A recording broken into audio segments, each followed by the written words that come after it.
Kasi natanong ako ang ba't daw ganun. Kasi po, syempre ayaw po namin magbiyahe ng maulan. So, baka magbaha dito po kasi wala nang pasok. Kaya sabi, baha, ganito, ganyan. Diyan kinakabahan siya kasi baka daw mabasa ko dyan. Nasa bus ka naman. Walang flood advice or something.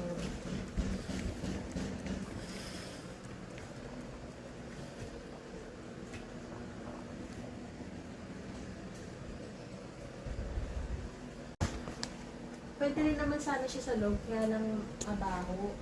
Bakit si Ted din naman, magbabaho. Para wala siya magbabaho.